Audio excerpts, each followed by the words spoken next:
But it's been long overdue, and I've been holding shit on my chest heavy. Alright, so there's a lot of music commenters that like to talk shit about females. They like to talk shit, period, about people that's in the music industry and everything. But the thing about it is that it's like, before y'all become music, before y'all put a mic in front of y'all and y'all start commenting and y'all start talking shit, y'all should really make y'all research on artists that y'all talking shit about. And I want to make this very clear. I'm a self-made bitch. I'm a super self-made bitch. I made myself. Before a TV show made me, I made myself. And also, I really want to thank anybody that do their research on me and stand up for me, because a lot of people don't be standing up for me. You know what I'm saying? Like, it's real popular to talk shit about Cardi, and I want to thank this girl named Damaris, because she be standing up for me like crazy, and like she be speaking for me. And like, when a man stand up for you, that's great, but when a female stand up for me, that means the world to me. So I want to give y'all a little bit of her story, all right? I want to rewind it, because I feel like my success impact y'all so fast that I don't think that y'all was with me in the 2014s, 2015s and everything. And let me tell you how Cardi B got started, right? Before I was on Love and Hip Hop, I had 2 million followers, right? 2 million followers. Mind you, my page got deleted about 3 or 4 times, because, you know, I used to pop heavy out of my mouth. I used to talk crazy out of my mouth. I started doing videos because I broke up with a guy that really broke my heart. I was going through it. I had like this anger towards men because, you know, I was a stripper. I was going through some shit and I was just fed up. So I used to go on my social media and I used to talk shit. And out of nowhere, people just started following me. I built the following. I had all y'all male rappers. I had all the male rappers following me. I had all the influencers, the female influencers following me. Bitches started calling themselves hoes and all that. I even had Kardashians following me, bitch. I had Kardashians following me. Chris Rock used to hit me up talking about he want to make a movie about my life and everything. So boom. Then I got on Love and Hip Hop. And who got me on Love and Hip Hop was my old manager. And my old manager, he wasn't no industry nigga. He ain't no industry nigga. He wasn't in the music industry, none of that shit. He used to manage DJ Self. He was a regular nigga from Queens. I told him I want to get on Love and Hip Hop. It was hard for me to get on Love and Hip Hop. But, you know, we made a storyline with DJ Self and boom, we got in there. Before Love and Hip Hop premiere, I was working on music. My manager at the time, he said that like, yo, every single time you get in the car, you remix things really fast. You should consider doing music. I really was not with it at first because it's like I was like a little shy. And then he took me to a studio. He put me a beat. He's like, write to this shit. I wrote to it. I made Stripper Hoe. And I need all my money makers, bring that cash out. I bring all my in there, bring that cash out. He's like, we gotta shoot a video right now for it. I'm like, all right, whatever. Before Love and Hip Hop premiere,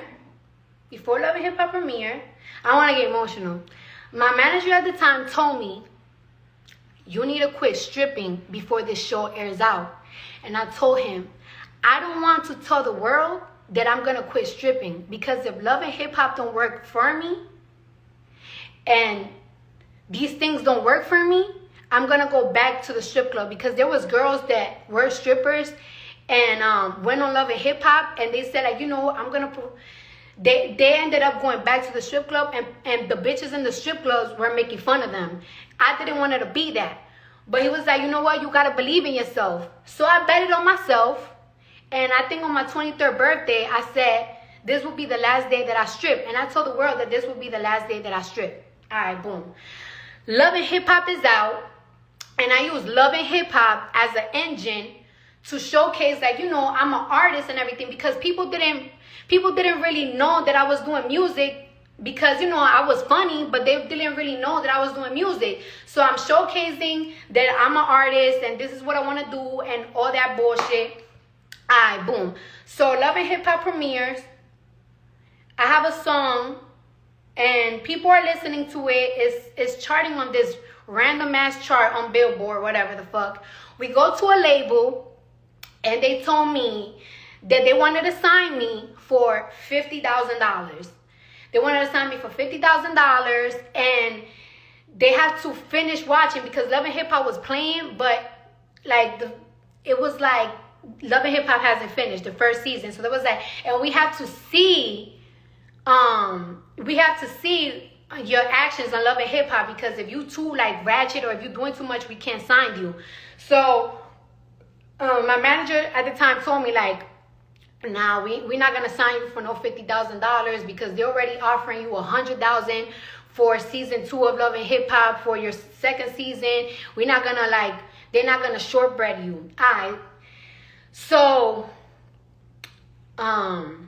we keep going to these labels and we keep showing them that people keep listening to the Stripper Hole song, and then we put Forever Ran Down on that bitch twice, and we putting the mixtape out. It does good in numbers, but it's not good enough to get me signed. So then I finally feel like I'm about to catch my break. There's this fire ass song that came out in New York. It's called Wait a Minute. Wait a minute. They hit me up that they wanted me to be on the remix with Remy Ma and 50 Cent. And let me tell y'all something. This is why I fuck with Remy, because I don't really know Remy like that. And when that song came out, I definitely didn't know her at all. I haven't seen her. And I keep hearing that she wanted me to be on that remix with her and everything. And I was like, oh my God, this is going to be my big break. Everybody going to hear my voice finally. So the guy that the song was, the manager at the time, they said that the remix was too long, so they had to take me out of the remix. And I was so heartbroken because I felt like that was going to be my chance. That was going to be my chance for real, but they had to take me out of it, whatever. So my mixtape is out at the time. And I'm doing party hostings for $15,000 to $20,000. So what me and my manager put together, because a lot of these labels, they felt like, yes, she's popular, but is she only popular because she's funny and she's on Love and Hip Hop and her social media? Or people are really listening to her music? Like, yeah, there's numbers on her music and everything, but is this shit really real? So for us to show them that it's really real, the parties these promoters that was booking me to do parties, we tell them, hey, listen, instead of y'all booking us to host y'all parties, why don't y'all book performance venue so I can have mini concerts, so I could promote my show. And we call it the Underestimated Tour. So the money that they were paying me, instead of hosting, we took it to do a tour so we could record it and film it. People listening to my music and rapping my songs. So we had a couple of openers. We had Cashflow Harlem, we had Swift on Demand, we have Josh X, and we had Her Celebrity opening up for me. With the $15,000 and $20,000 that I was getting paid to do these shows, that money I was paying for them to get hotel rooms, to get transportation, to get everything. But I wanted this tour to look super legit. So we went to Washington, we went to Connecticut, we went to Philly, we went to San Francisco, we went to LA. We was going everywhere. And I was performing my whole mixtape. And there was so many people coming out. It was like 900 people. Some places had 500 people. Some places had 2,000 people coming out. And we put that all together. And let me tell you something. When we put that all together, a couple of months ago, they wanted to sign me for $50,000, right? In a span of like 8 to 9 months, when we put all of that together, and we showed the labels that this shit was real, that we was going to every state and everybody was rapping my music, talking about ran down on that bitch twice. I pull up, like, what's up? Everything on fleek. They saw that and they saw that shit's not a gimmick. This ain't no social media shit. From state to state, people was rapping my fucking mixtapes. So I went from motherfuckers was trying to sign me for $50,000. Then it went to $500,000, and then boom, Atlantic signed me for, I think, $1.2 million. Alright, whatever. Now I'm signed to Atlantic, and I feel like, oh, as soon as I signed to Atlantic, things are gonna like go crazy for me. I had to hustle again. Atlantic was trying to get some of the artists on their label to do a feature with me. Guess what? Nobody wanted to do a feature with me. Nobody. Niggas was like, yeah, let me get her number. And I was like, nah, don't give niggas my personal numbers, because I was already a stripper. You know, I've been a stripper, so I feel like if somebody asked you like, hey, would you do a song with Cardi, but you want my direct number, I feel like you trying to fuck me, and I was not with it. I met my husband. I talked to him. I showed him my music and everything. He loved it, and he was the first person in the industry to do a feature with me. My husband. He believed in me from the beginning. From the beginning. And you know, I just kept telling him, like, I don't understand. I feel like I'm hustling, like I'm putting out music, all of this shit. Like, I keep going state to state, showing DJs my music. I don't understand, like, blah, blah, blah. Months later, I did Bodak Yellow, and Bodak Yellow just changed my life. Bodak Yellow just changed my life. It just changed my life. But it didn't happen overnight. It didn't happen because I was on Love and Hip Hop. It didn't happen as soon as I got signed to a label. I worked for this shit. My ass for this shit. This ain't no fucking gimmick, nigga. This is fucking Cardi B. And I ain't fuck nobody. I ain't give nobody in this industry no fucking pussy, no producer, no DJ, no A&R, no CEO, no nothing. This is the big brim fucking work, nigga. Big hat work, putting work on my mama, motherfucker. Say no bullshit, nigga. The fuck? Know how many fucking doors was closed on my face? You're funny, you're funny. Hey, listen, yeah, we want you on your comedy. We want you on our comedy skit. We want you on the comedy skit. No, nigga, I wanna be an artist, nigga. Listen to my shit. How about you listen to my shit? Know how many people I went and said that to? Know how many no's I got? I grinded for that shit, even for this fashion shit, nigga. Invested all my little money on this fashion shit because I love clothes. It was hard back then to get a front row, even at the blonde show for me. Me and my publicist, we couldn't even get in some shows. We were trying to sneak in, like, oh, if they see us, if they see my clothes, you know, they're gonna wanna know. It's easier now for females, and I'm not even mad at it. But in 2017, 2016, 15, it wasn't like that. Now what I want to say though, too, right? When it comes to other female rapper success that are happening now and everything, some females are gonna come up faster than others. And a lot of people will think that it's that, oh, that's because their labels are putting money behind them, this and that. The labels are putting money behind the girls that people are listening to. So if you feel like somebody is coming really fast and everything, that's because y'all listening to them. The labels only go with who's getting the most listens, who are getting the most plays, who are people are watching more, this and that. Like that, you cannot blame nobody for that. You can't blame no machine for that. You can't blame nothing for that. Labels are only gonna put money on people, on artists that people are listening to. And you can't hate on that. You just can't. That's why you can't hate on nobody else's come up.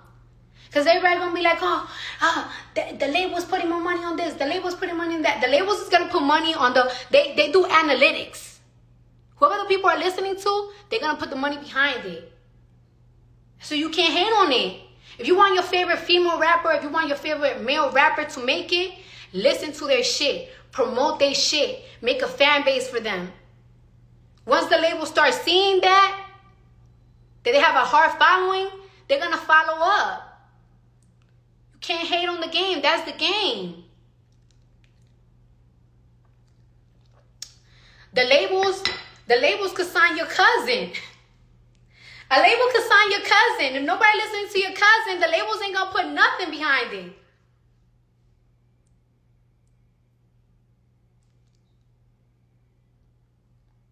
A label could sign your little cousin right now.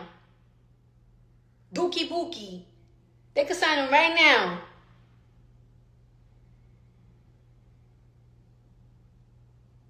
If Dookie Bookie ain't making numbers and nobody looking at their shit, they wasn't putting no money behind it. Doesn't matter if they sign or not. So if you wonder why some female artists or male rappers are getting more attention than others, it's because y'all giving them the attention. And you can't be mad at that.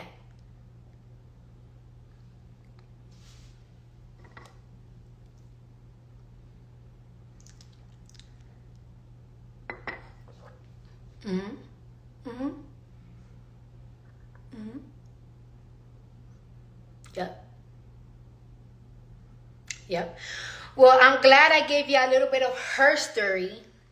This is my story. One day I'm going to get a little bit more in depth. But I just wanted to remind y'all. You know what I'm saying? I just wanted to remind y'all. Cousin! Kina, you gotta listen to my single. You gotta come listen to my single. I know I've been fronting, but my mind been going fucking crazy, bitch, because you know I be everywhere. But you gotta come listen. Oh, shit, so about this album. This album is coming, okay? But I talk to y'all laters.